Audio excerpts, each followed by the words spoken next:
Hey guys, this is Ben with a video about my typical squat routine. This is more to demonstrate the order in which I do my warm-ups so that you can go about this the safest and most effective way possible.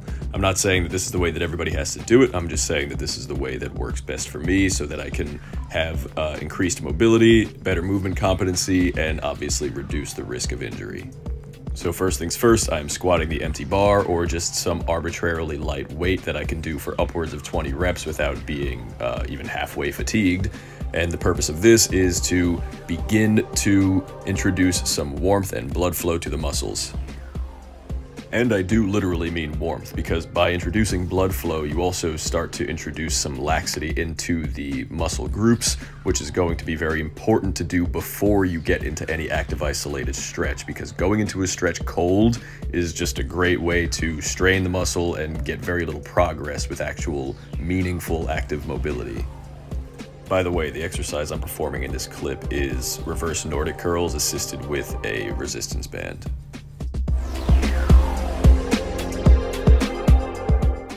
So once I've warmed up the active muscle groups through doing high volume and low resistance movements through the range of motion that I'm going to be using for the given exercise of focus that day, then what I begin to do is more active mobility and end range drilling. So what I'm doing here is essentially drawing as big of a circle with my knee as possible so that I am opening up my hips using agonist and antagonist pairs of muscles to essentially broaden the range of motion without doing any sort of forced and isolated stretch.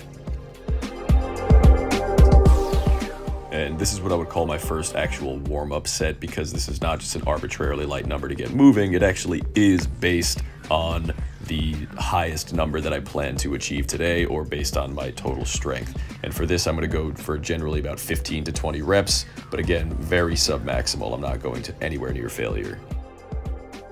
That first weighted set not only continues to biomechanically warm the body, but it also does begin to neurologically prime the body to prepare for that motion with heavier weight. And only now am I beginning to actively target and isolate muscle groups for stretching. My hip flexor muscles are what I'm really going for here, and a good degree of my glutes as well. And note that I begin this stretch with the back knee suspended off the ground because I want to keep my quad engaged while under as great of extension as possible before relaxing my quad, letting my knee on the ground, and for the first time getting into a truly passive stretch. A stretch that's being furthered by engaging the antagonist muscle, which in this case is the hamstrings. The technique that's being shown here, which essentially is allowing the muscle to reach its maximal extension while under tension before allowing it to come to a full rest and stretching further, is called proprioceptive neuromuscular facilitation. And I find, and many others find, that this is the superior way to get into greater mobility as opposed to just cold stretching and reaching. Whereas before I was mobilizing the muscles that were responsible for hip flexion and hip extension, this time I'm mobilizing the muscles that are responsible for hip rotation, both internal and external. Though it may not be apparent here, what I'm doing is not simply just letting my knees fall to the ground, but I'm actively pulling them into the ground with the respective muscles that are required to do so. And here is where I'll begin to start to isolate and push those muscles into their end ranges. By pulling this way and shifting my weight towards my knee to the left, I am stretching the groin muscles such as the sartorius.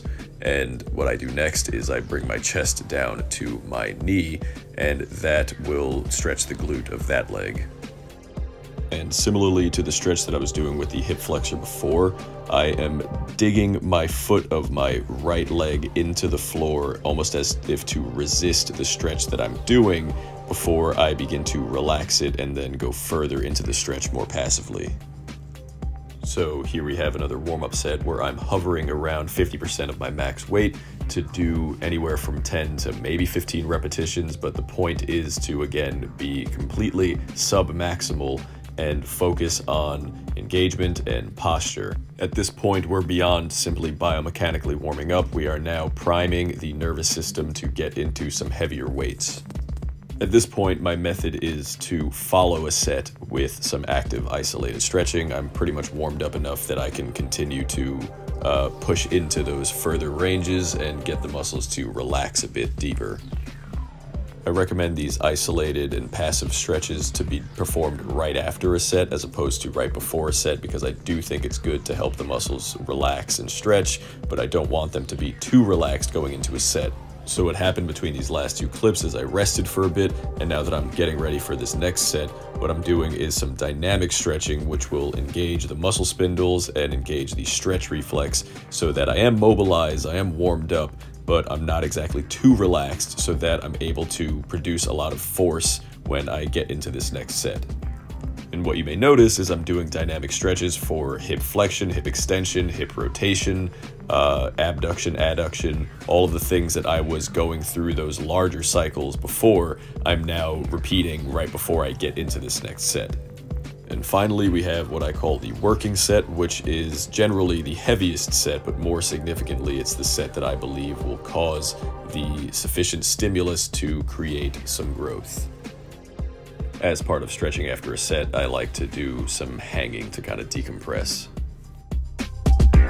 And again, I do my stupid little dance after resting, but before my next set, so that I can get that stretch reflex going, so I can mobilize, and so I can wake the muscles back up before I jump into that next working set. And from here on out, it's pretty much rinse and repeat. I do my set, I chill for a bit, I do my active isolated and passive stretches, I chill a little bit longer, and then I start building up my dynamic stretches again before I jump into the next set. And I do that for pretty much whatever's prescribed for all of my working sets.